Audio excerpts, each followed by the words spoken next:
Carlos Barrachina Lizón, académico, historiador, politólogo, pero sobre todo maestro de la Universidad de Quintana Roo y ahora de la Universidad Anáhuac. Carlos, buenas noches, qué gusto que estés en esta que es tu casa. Muy buenas noches, Jorge. El gusto es mío y el placer, ¿no?, de estar aquí contigo platicando.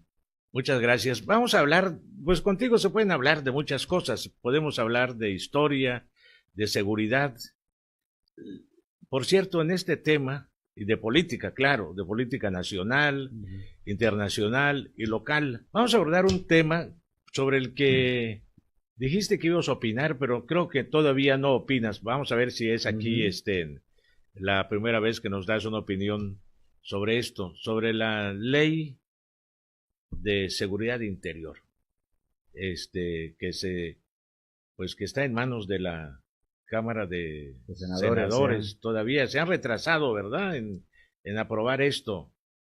sí, mira, lo de la ley de seguridad interior es algo triste y complicado. Me voy a tratar de explicarlo de forma rápida.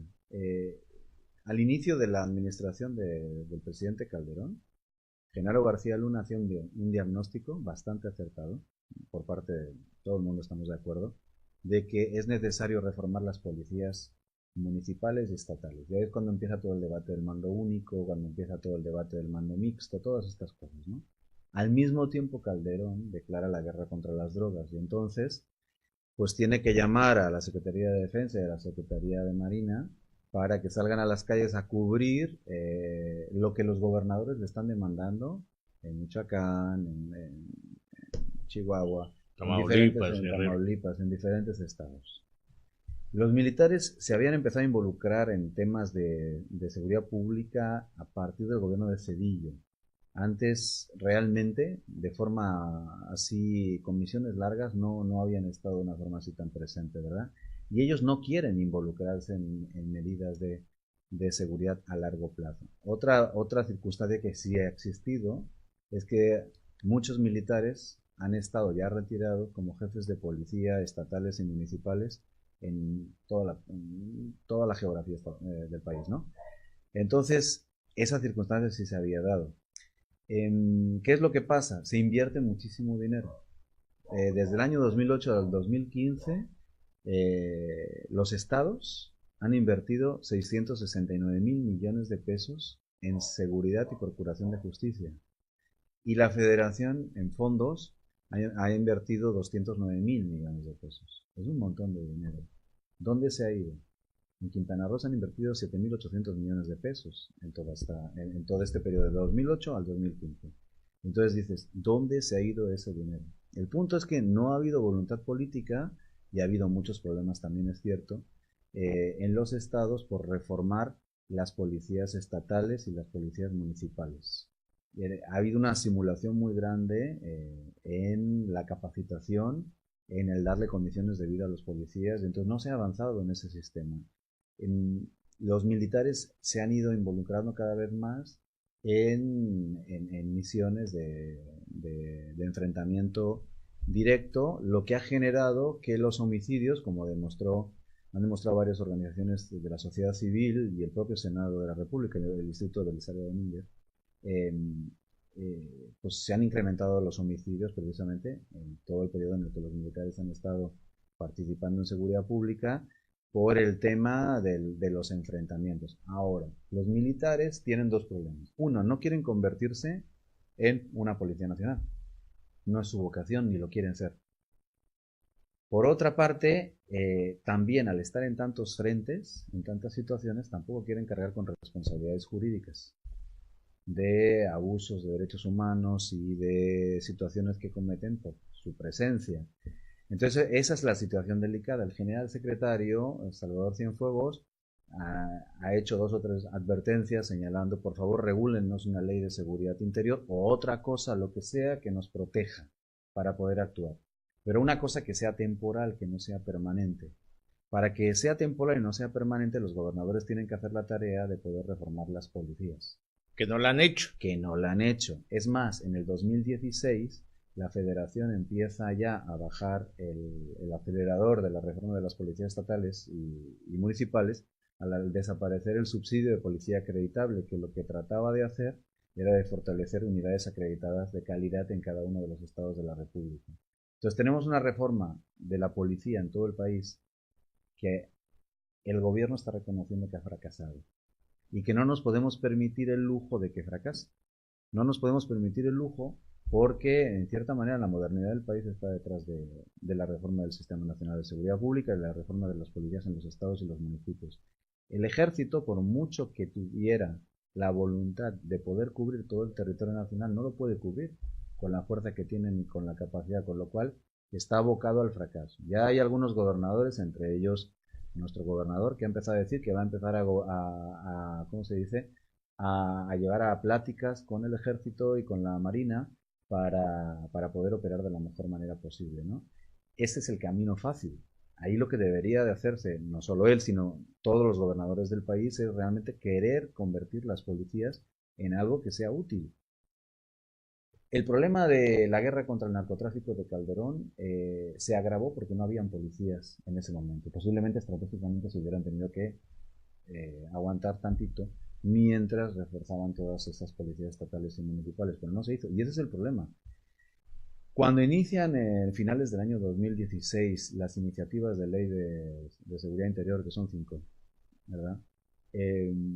Eran tan bárbaras que algunos pensamos que, por ejemplo, la de Camacho Quirós, que estaba exagerada expresamente para no ser aprobada. Porque realmente hay circunstancias que son inconstitucionales. A principios de este año, el Instituto Belisario Domínguez hizo un documento sobre la Ley de Seguridad Interior en la que dice el Congreso no puede legislar sobre este tema porque no está contemplado por la Constitución de que el legislativo pueda regular el tema de seguridad interior porque no está reconocido como un asunto de seguridad nacional. Y ahí tienen toda una serie de argumentos jurídicos. Pensábamos realmente, los que nos dedicamos más o menos a este tema, que lo iban a parar, que estaba en la congeladora. De repente, el 20 de noviembre, en el día de los ascensos, el general secretario vuelve a hacer un comentario sobre la ley de seguridad interior, ¿verdad? Aunque se estaban pensando otro tipo de alternativas que no pasaran por esa ley. Y Camacho Quirós se lanza en Barrena y el PRI se lanza de cabeza y todavía no sabemos por qué. Yo recuerdo, yo estaba regresando de un simposio en Oaxaca de seguridad pública en el que estuvimos con Sergio Aguayo y con otros compañeros el día 24 y estaba en el programa de Guillermo Vázquez Handal y comenté lo del secretario, ¿no? Y Memo dice, no, pues yo esta mañana he estado con senadores y me han dicho que ya está planchado, que ya sale. Y yo dije, no puede ser. Por la noche yo encuentro en mi email ya el dictamen que al día siguiente se iba a aprobar en la Cámara de Diputados, absolutamente fast track, ¿no? Y ahora lo han detenido para dar la sensación de que no es fast track, pero sí es fast track. El problema es por qué. Porque ni el ejército lo quiere, ese tema. ¿Por qué? Porque estás convirtiendo a los militares en una policía nacional y estás haciendo que los gobernadores no se responsabilicen, con lo cual esa no es la solución. Porque me daría la impresión, yo he pensado, de que de aprobarse esta ley, pues que mejor desaparezcan las policías municipales y estatales y se quede el ejército a cargo de la seguridad. Vaya, sé que es imposible, no lo quieren los militares, tú has dicho, pero ni pueden. Pero ¿de qué nos sirven entonces estas policías que tenemos, las municipales y estatales? Realmente no están sirviendo de nada, eso es lo peor. Están sirviendo de escoltas, igual que en las anteriores administraciones, de políticos empresarios y otras personalidades. Pero no podemos apostar al tema de la militarización. Hay que apostar al tema de inteligencia y hay que apostar al tema ¿cómo se dice? Y hay que apostarle al tema de policías estatales o buscar una alternativa, porque hay gente que dice con el crimen organizado es muy peligroso, es muy complicado combatirlo desde el nivel estatal, ¿no? ¿Por qué? Porque conocen dónde vives y te pueden afectar. Es cierto, bueno, pues hay que buscar algún tipo de alternativa diferente y pensar. Lo que no puede ser, por ejemplo, lo que pasó aquí en el ceviche, ¿te acuerdas? Con la Marina ahí disparando para un lado y para el otro. O sea, no sabes dónde viven los narcos, el crimen organizado, no sabes dónde están. ¿Por qué tienes que ponerte a disparar en el ceviche? ¿Verdad? Si tienes inteligencia, que la tienes además. O lo que pasó en Bacalar. En Bacalar era absolutamente conocido que había unas familias de narcomenudistas que se dedican a hacer un montón de robos en la ciudad, y hasta que a la esposa del señor gobernador no le robaron una laptop de sus camionetas, yo no sé dónde estaban sus guaruras ese día, pero hasta que a la esposa del señor gobernador le robaron la laptop de su camioneta, no fue que el ejército de todo el mundo se fue a donde vivían los narcomenudistas, encontraron la computadora, ¿verdad? Y desmantelaron el tema, porque no se había ido antes con la policía, por ejemplo. ¿Me explico? Entonces hay muchas cosas que sí se pueden hacer y que pues nos están dando un poco a tole con el dedo, ¿no? El tema de las cámaras de videovigilancia, por ejemplo, que se está poniendo de moda. Es un negocio y a mí eso es lo que me pone muy triste y me enoja y me molesta. Se van a poner creo que 3,000, se habla de 3,000. ¿Y quién las va a operar? Que van a crear el C5. Sí, y de dónde van a sacar los policías que sepan operar esto y para qué va a servir y dónde va a almacenarse información y dónde se va a analizar. No se va a hacer. Es un negocio. Los políticos... También se habla de una ciudad militar. ¿Sabes tú qué es eso? Que aquí en Cancún, parece que vi en internet y parece que hay una operando en Tamaulipas. No sé lo que es eso, no lo había oído, supongo sí. que son unidades militares. Guerrero es un estado militarizado, sí, por ejemplo. O sea, Guerrero tiene una cantidad de militar por kilómetro cuadrado desde hace muchos años. Pero sin embargo no cesa la violencia. Efectivamente. Entonces, en Tamaulipas es otra de las zonas donde ha habido una presencia militar muy importante y tampoco cesa. O sea, hay que buscar otro tipo de estrategias y esas estrategias pasan por el fortalecimiento de las policías estatales, de las policías municipales y por el involucramiento de los gobiernos locales en la gestión de la delincuencia. Lo que no se puede permitir es el pago de derecho de piso. Lo que no se puede permitir es que los ciudadanos estén afectados, ¿verdad? Y la amnistía esta famosa cuyo debate propuso López Obrador. Me parece una barbaridad. A mí me parece una barbaridad porque efectivamente estás entregando el Estado, la sociedad. Sería la claudicación del Estado. Sí, o sea, hay que ver las diferentes aristas del problema, ¿no? Por una parte decimos, entraron los militares y hubieron muchos más muertos. Ok, es cierto porque hubo combate. Pero lo que también es cierto es que en muchas zonas del país hay gente que ha sido extorsionada, hay gente que ha sido secuestrada, hay gente que tiene que pagar derecho de piso, hay gente, o sea, ciudadanos que están sometidos. Hay carteles del crimen organizado que, como en Sinaloa, que la gente está relativamente satisfecha porque dicen que no les perjudican y que la economía funciona de una manera bastante ágil. Pero hay otros carteles del crimen organizado en el que lo que se dedican son a extorsionar ciudadanos, ¿no? Entonces, yo creo que hay que diferenciar en el combate, no solo lo digo yo, lo dicen varios analistas en el sentido de que a lo mejor no puedes combatir todos, pero tienes que centrarte en algunos, ¿no? Y algunos son los que afectan a los ciudadanos. Y al mismo tiempo, pues fortalecer estructuras policiales que sean útiles y que funcionen, que no sean simulaciones, que se les den condiciones de vida a los policías, de verdad. O sea, salarios con los que puedan vivir, que tengan algo que perder, además de el honor, ¿no? O sea, que tengan seguros de vida, que realmente... Y que no se vea la seguridad como un negocio. Eso es lo que a mí me preocupa, que muchos políticos están pensando que llegan al gobierno y ahí tienen toda una serie de abanicos de tecnología en los que pueden sacar muy buenas tajadas. ¿Dónde se fueron todos esos 800 y pico mil millones de pesos que te he dicho y que no es demagogia? Están contados, centavo tras centavo, ¿verdad? ¿Dónde se han ido todos esos recursos?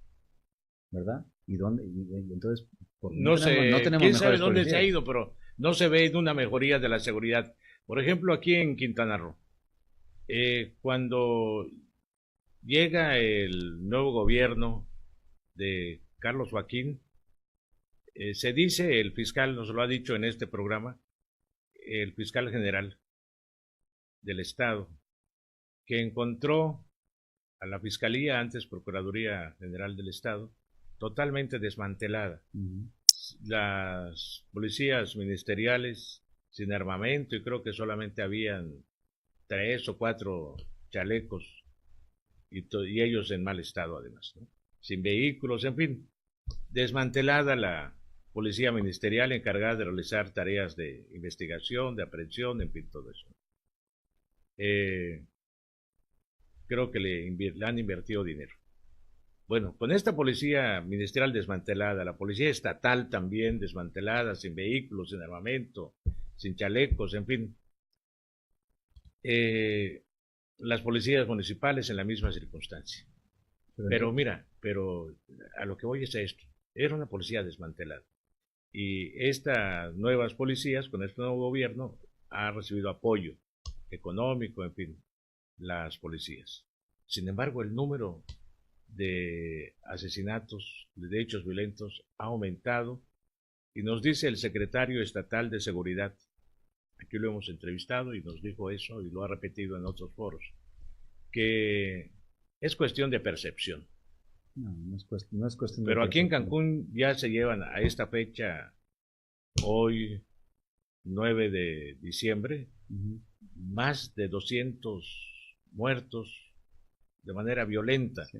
por no decir ejecutados, no se dice ejecutados, me parece que puede ser un término muy duro y darle validez a los crímenes de la delincuencia organizada, pero son más de 200, son más. Sí, estamos en tasas muy complicadas y no es una cuestión de En Playa del percepción. Carmen, Sí. en fin. Mira, hay dos cosas. En primer lugar, los fondos federales, el FAS, el Fondo de Aportaciones para la Seguridad Pública, el antiguo Subsemun para los municipios, que ahora se llama Fortasec, todos esos se etiquetan los recursos. Y Quintana Roo recibió desde el año 98 con el FAS y desde el año 2008 con el Subsemun, chalecos, carros, recibió todo tipo de armamento, recibió todos los... Apoyo para capacitación también. Apoyo para capacitación, para políticas de prevención del delito. Todo eso está absolutamente documentado y es muy claro. Sí se ha recibido, igual que se recibe ahora. ¿De acuerdo? O sea, ¿Y por qué se dice que se encontró sin nada de eso? bueno, las patrullas dicen que tienen una vida útil de 3 años. Por eso se habla también de rentarlas, ¿verdad? Porque dice, bueno, pues si se van a consumir en 3 años porque no se mantienen bien, pues, pues mejor rentarlas, ¿no? Ese es parte del debate. Pero no es cierto. O sea, el dinero se ha recibido. Otra cosa es que se haya utilizado para otras cosas. Entonces ahí deberían entrar la auditoría realmente, porque sí se ha recibido ese dinero. No es una cuestión de percepción.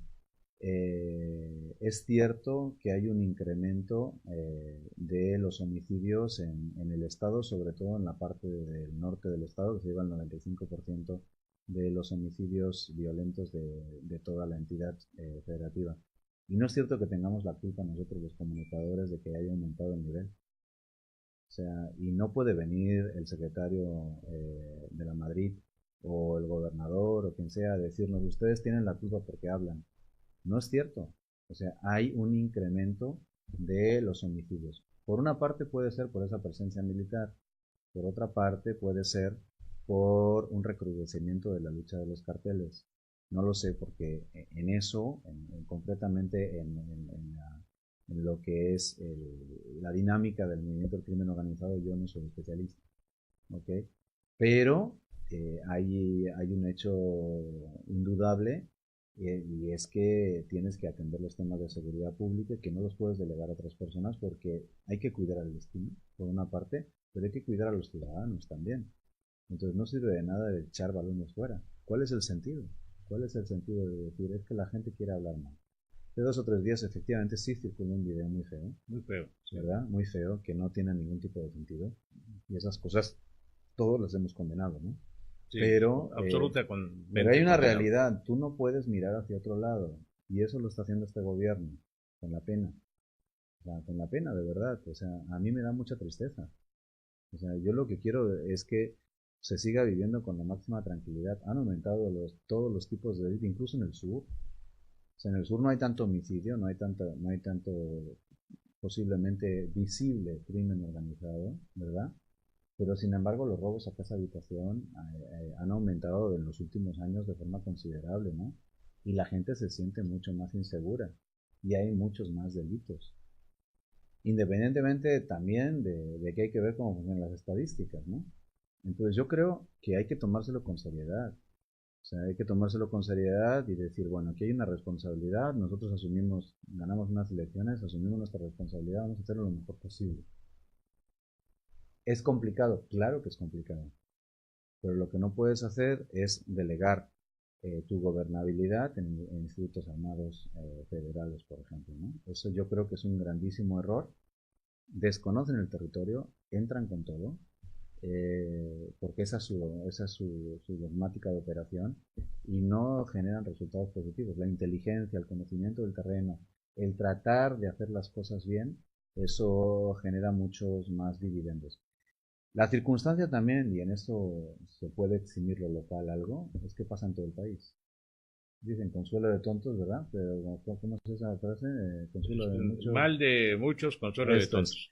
Este podría ser una situación. El gobierno federal, en cierta manera, ha bajado las manos. Y es cierto. Con esto de la Ley de Seguridad Interior es el reconocimiento del fracaso de la política de reforma del Sistema Nacional de Seguridad Pública. Tristemente. Tristemente.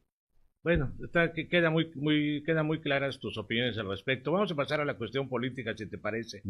Está ya se registró el Frente por México, creo que se llama, ¿no? Es lo que antes era la Alianza Ciudadana de Partidos del PAN, PRD y Movimiento Ciudadano.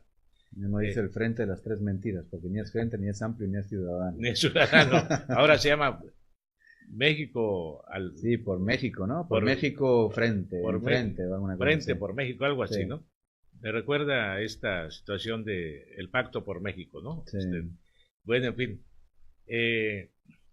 El gobierno de Carlos Joaquín triunfa mediante una alianza entre el PAN y PRD. Gana contra muchos pronósticos. Le gana al PRI y se instalan en el gobierno.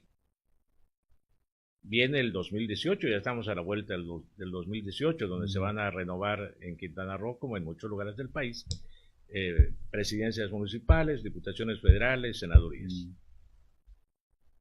¿Qué futuro le ves a esta alianza PAN-PRD en Quintana Roo? Porque está Morena, está el PRI y esta alianza. Vamos a poner estas tres fuerzas importantes que van a postular candidatos a senadores y a diputados.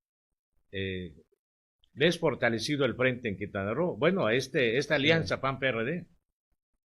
Yo creo que son varias cosas. Las próximas elecciones en Quintana Roo y en el país yo creo que van a ser muy tristes. O sea, la gente no va a votar con ilusión. Cosa que sí que pasó en las elecciones de Carlos Joaquín. Carlos, de todos es conocido, lo hemos hablado muchas veces. O sea, Carlos no gana por la alianza PAN-PRD. Carlos gana porque es la víctima. Carlos gana porque los burócratas chetumaleños están indignados, están molestos, porque la ciudadanía está molesta. Hay un combate muy fuerte aquí en el norte del estado, por supuesto, hay un empate técnico prácticamente. Carlos gana por 4,000, pierde por 4,000 votos aquí en Cancún, pero Ricalde Magaña pierde por 35,000, si no recuerdo mal, ¿no? Sí, sí. ¿Eso qué significa? Eso significa que los candidatos importan. ¿Ok? Donde la coalición tuvo buenos candidatos, como en el caso de Chetumal, tuvo muy buenos resultados con Luis Torres, tuvo muy buenos resultados. Donde tuvo malos candidatos, como en el caso de Cancún con Julián Ricalde, ganó, perdió Carlos Joaquín por poquito. Hubo prácticamente un empate técnico en todo el norte del estado. En Solidaridad también el PRI tuvo un pésimo candidato, ¿no? Efectivamente, o sea, los candidatos sí cuentan.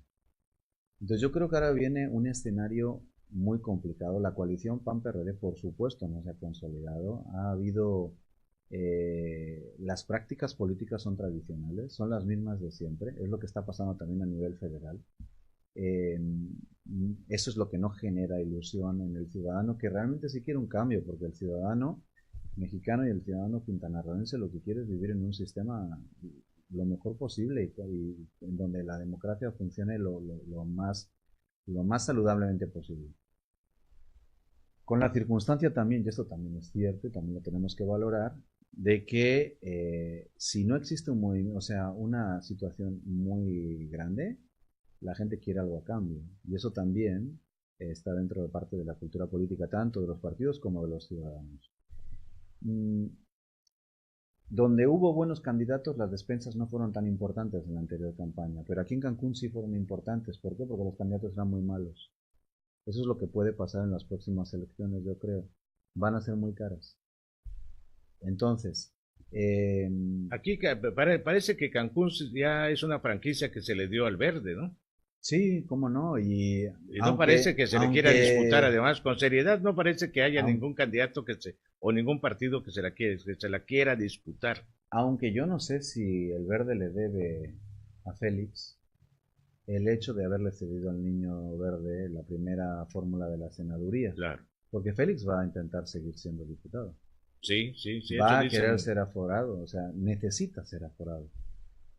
Entonces, en cierta manera, yo no sé si ahí se la va a cobrar al Verde o qué va a pasar, porque por el sur del estado no tiene nada que hacer Félix, por supuesto. Vamos a ver, Morena lo ha gestionado muy mal.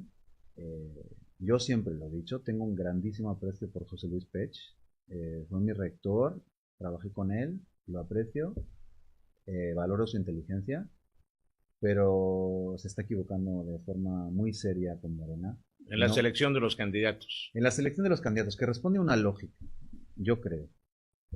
Mira, hay 6.000 millones de pesos que el Instituto Nacional Electoral reparte entre los partidos políticos, más 6.000 millones más que reparte en los estados, los institutos estatales, a los que tuvieron diputados. Morena no ha tenido diputados todavía por Quintana Roo, con lo cual los recursos que tiene Morena para poder operar en el estado de Quintana Roo son muy limitados. Entonces, si el dinero de Morena se va a ir a fortalecer la imagen de Andrés Manuel López Obrador, los candidatos que se presenten a diputados, alcaldes o a senadores van a tenerse que pagar sus campañas. Entonces yo creo que va en esa lógica el seleccionar a Maribel Villegas, va en esa lógica el seleccionar a determinadas personas, el coquetear con Obando, ¿verdad? Va en esa lógica, gente que tiene recursos para poder, O que puede conseguirlos. o que puede conseguirlos para poder competir en una campaña. Pero eso está generando muchísima desilusión. Moreno no tiene estructuras. Moreno no tiene estructuras. El PAN-PRD o la coalición PAN-PRD no tiene estructuras. O sea, Julián está destrozado en el norte y las otras familias terroristas, digo yo no soy un especialista en Cancún, ¿verdad? Pero pues están muy cuestionados todos, ¿no? No hay candidatos realmente claros, que la gente pueda tener la mínima ilusión por decir con este las cosas pueden ir mejor. Entonces, en ese sentido yo creo que no los candidatos de la coalición PAN-PRD, pero algunos candidatos con muchos recursos, amigos del gobernador, sí pueden tener un papel importante. Yo creo que si el PRI en un juego, vuelvo a decir, no atractivo, en un juego negativo, en el que los recursos van a contar mucho y no la ilusión, pone dinero y candidatos en los distritos donde pueda ganar, creo que todavía puede ganar alguna diputación, sobre todo aquí en el norte, ¿verdad? Y en el sur pues va a estar todo muy abierto, porque la ilusión ya murió, por así decirlo. En el país igual. En el país yo creo que efectivamente Andrés Manuel sigue teniendo un voto duro muy importante, pero también tiene muchísimos detractores y muchísima gente que no cree que él pueda hacer el cambio. Y en el norte tiene poca presencia Andrés Manuel López Obrador. Efectivamente, en el norte y en muchos sitios hay mucha desconfianza, hay mucha desconfianza. El PRI sigue teniendo sus estructuras y ha elegido un buen candidato.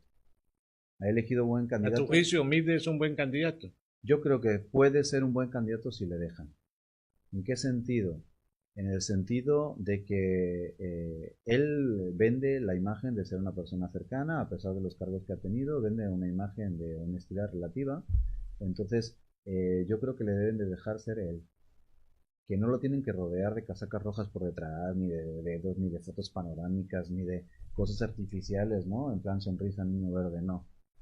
O sea, tiene que ser una campaña muy sobria, tiene que ser una campaña en cierta manera dirigida con mucha inteligencia hacia sitios donde se puedan ganar a lo mejor no 1 millón de votos, 100.000.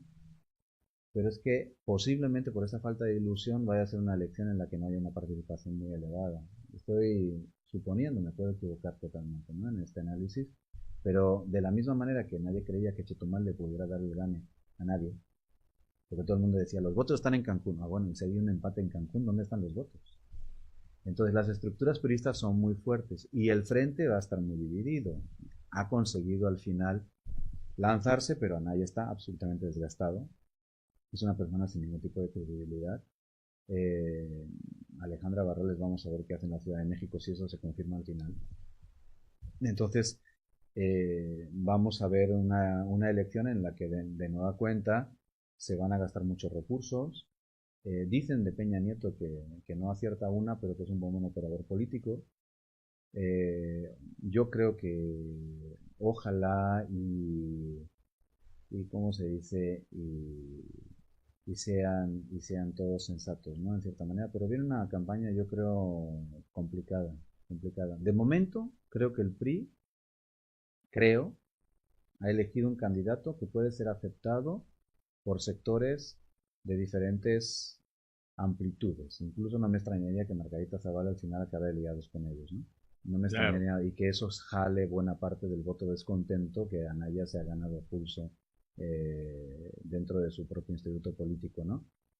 Entonces, pues tendremos que ver. Yo creo que vienen meses muy, muy, muy interesantes, muy complicados y muy inciertos, en el que es muy difícil hacer un pronóstico. Y en Quintana Roo también. ¿Cómo ves? Sí, aterrizando en el tema ya, ahora Mm. a Quintana Roo, ¿ves al gobierno de Carlos Joaquín consolidado, en proceso de consolidación? ¿Cuál sería tu evaluación? Ya lleva cuántos meses, 15 meses por decir, ¿no? Sí. De este gobierno. No sé si sea prematuro para hacer una valoración de No, no es su gestión. prematuro. De hecho, hubo gente, yo tú sabes, me involucré bastante en la campaña y apoyé mucho el cambio político. Y desde el primer momento hubo gente que me dice, ¿por qué empiezas a comentar tan rápidamente que Carlos no lo está haciendo bien? Y bueno, porque es que hay indicios. El primer indicio era, ¿dónde está el programa de gobierno? Lo repetimos muchas veces. Nunca apareció el programa de gobierno. Bueno, ya está, ¿no? Hay un plan estatal de Hay un plan desarrollo. estatal de supergeneral que no se sabe quién lo ha hecho, que no tiene nada de participación, por mucho que hayan tratado de decir que es participativo. Eh, es, no es algo concreto que se esté definiendo y que se esté señalando de una Un forma plan no es lo clara. mismo que un programa de gobierno. Un programa de gobierno por lo menos debes de tener las cosas claras de hacia dónde vas a gobernar. Quiero un cambio, pero ¿hacia dónde? ¿En qué quiero cambiar? Lo primero, quiero cambiar las actitudes de los funcionarios públicos. Eso no ha cambiado.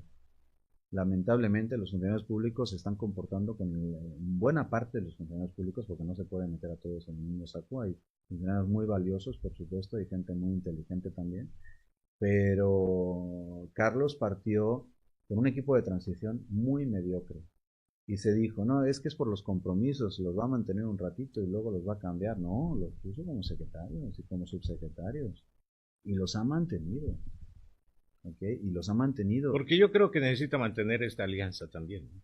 pero muchos de ellos ni siquiera son una alianza. Los peores, no los, bueno, es que hay pocos buenos, pero de los peores son gente de Carlos Joaquín, no son ni del PAN ni del PRD, son gente suya, ¿no? En cierta manera, y no los cambia, y entonces no hay modificación, y el estilo de compadrazgo sigue siendo el mismo, y el estilo de comportarse, y la gente tiene miedo de hablar también. Lo vemos en las redes sociales, solamente vemos sí moderados, pero la gente se está enojando y sin embargo pues tiene miedo y dicen hay libertad de expresión, pero no es cierto.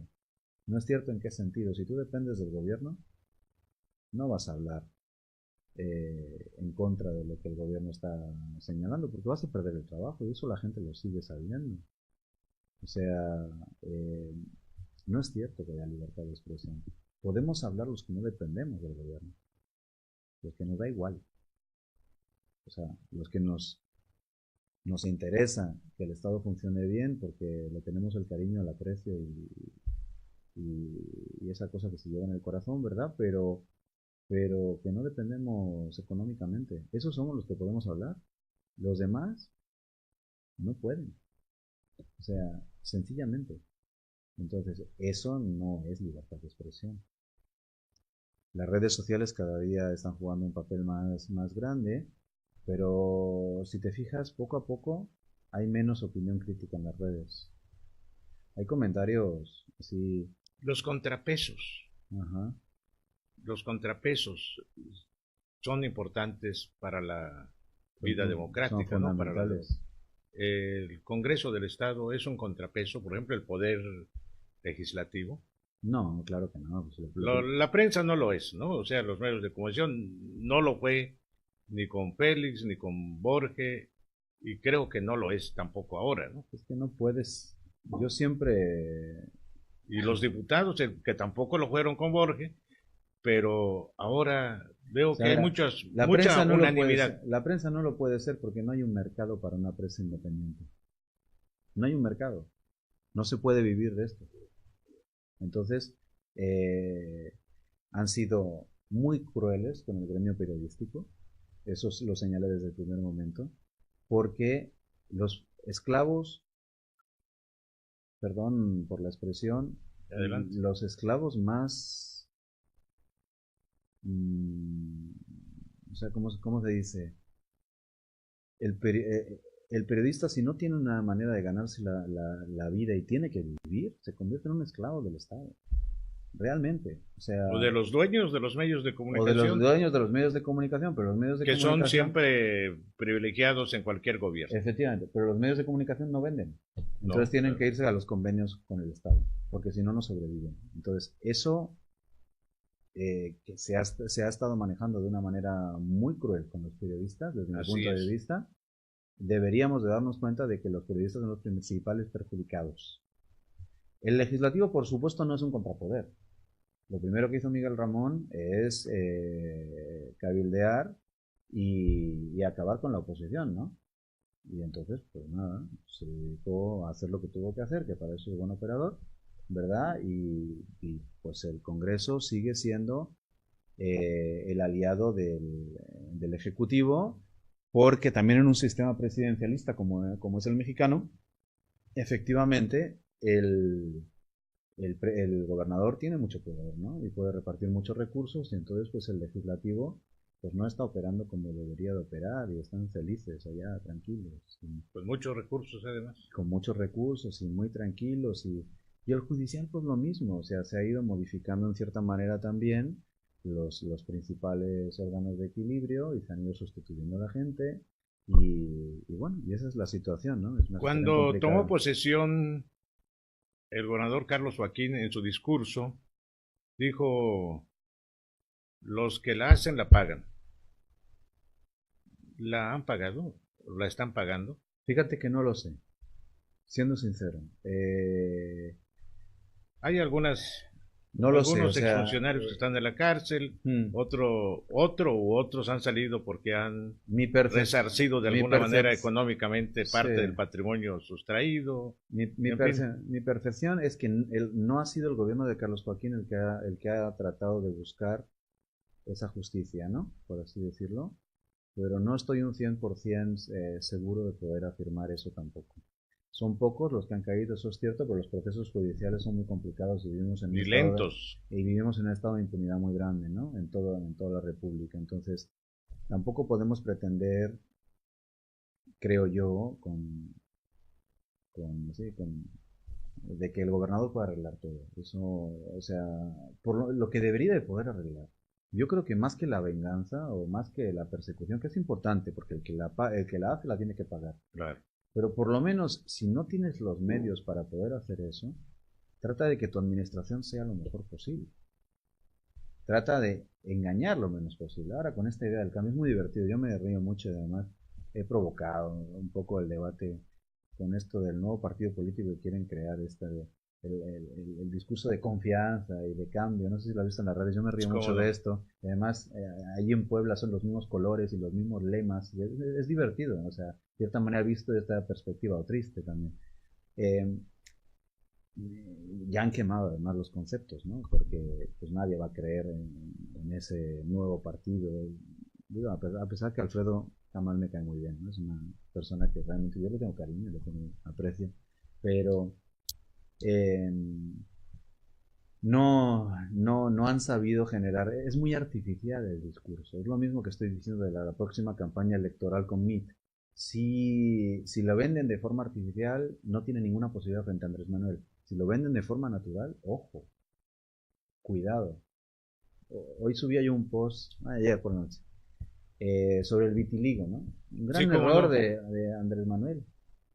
Empezar a reírse de una persona con un problema físico. Sobre todo si dices que tienes sensibilidad social, ¿no? Es muy fácil darle la vuelta a eso. Sí, meterse con los defectos personales. Es muy fácil darle la vuelta. Le han dado un balón de oxígeno que si lo saben aprovechar los priistas, pues tienen ahí una manera de ganar simpatías hacia un candidato, hacia un tecnócrata candidato alejado de todo, ¿no? Como el cállate chachalaca, ¿no? Más o menos esas cosas. Entonces, ¿no? Si saben manejar toda esa serie de situaciones, les puede ir bien. Mejor si siguen con las cosas tradicionales, no les va a ir bien. Carlos Barrachina, se nos está acabando el tiempo. Dinos de manera general, abarcando todos el panorama, los panoramas internacional, nacional, local, de manera breve. Ya sé que no tienes una bola de cristal, pero tu pronóstico para el 2018. Es muy incierto, no lo sé, de verdad no lo sé. Yo no soy una persona de izquierdas, yo no quiero que gane Andrés Manuel. O sea, no sí, claro, con esa claridad. Que gane Andrés Manuel. Creo que Mit es un buen candidato, pero desconfío del PRI. Y no me gusta para nada Anaya. Creo que van a ser unas elecciones en las que va a haber, es una elección muy triste, como te he dicho, no va a haber ilusión, pero sin embargo alguien va a ganar. Si gana Andrés Manuel, creo que va a frustrar a muchísima gente. El poder, pero claro. No le tengo miedo tampoco. Yo no soy de izquierdas, no estoy de acuerdo con la manera que está planteada la cosa, pero no se va a ir al desastre el país tampoco. Pero creo que también Andrés Manuel coincide contigo. Yo no creo en lo personal que Andrés Manuel tampoco sea de izquierdas, ¿eh? Es posible. Sí. Desde luego Pech no es de izquierdas. Claro, eso sí te lo puedo asegurar que soy más de izquierdas yo que él. Pero en ese sentido no creo que cambien tampoco mucho las cosas, gane quien gane. Es lo mismo. Eso es lo que genera tristeza. ¿Me explico? Porque es la misma cultura política en todos los institutos partidarios que se van a presentar. Y la gente quiere un cambio, pero al mismo tiempo exige cosas a cambio. Porque de la cantidad de gente que caminaba con Carlos Joaquín, ¿cuántos están frustrados porque no obtuvieron algo? ¿O cuántos lo hicieron por obtener algo? ¿Verdad? Aunque es cierto, ojo, que hasta el último momento nadie tenía claro que Carlos iba a ganar. Claro. Y la gente sí se la jugó, aunque muchos de los que se la jugaron no tenían nada que perder, porque ya lo habían perdido todo. Entonces eso también era un incentivo de movilización. Pero efectivamente, o sea, tiene que cambiar la cultura política de los partidos, tiene que cambiar la cultura política de los ciudadanos también. Entonces, no hay mucho si gobierna Andrés Manuel y frustra a la gente, va a haber un movimiento de regeneración real en el que la sociedad civil diga, ya, de una vez tenemos que cambiar. Pues ojalá, ¿no? Pero lo veo muy difícil. No hay mucha razón para el optimismo. Yo creo que no. O sea, hay razón para acercarte a los que son amigos tuyos y de forma triste decir, si ganan estos yo me voy a beneficiar. Pero, o posiblemente me voy a beneficiar. Pero que el país vaya a cambiar radicalmente, yo ahí no lo veo tan factible. Es un gusto tenerte aquí, Carlos Barrachina Lizón. Muchas gracias, es muy agradable platicar contigo. Hay muchos temas que abordar, pero esperemos que el próximo año tengamos la vida y la disposición para hacerlo. Esperamos contar contigo de nuevo. Pues muchísimas gracias por la invitación, un gusto, y pues lo mismo, ¿no? Un gusto también. Y a usted, pues muchas gracias y estamos pendientes, haremos un programa antes de fin de año para usted. Muchas gracias.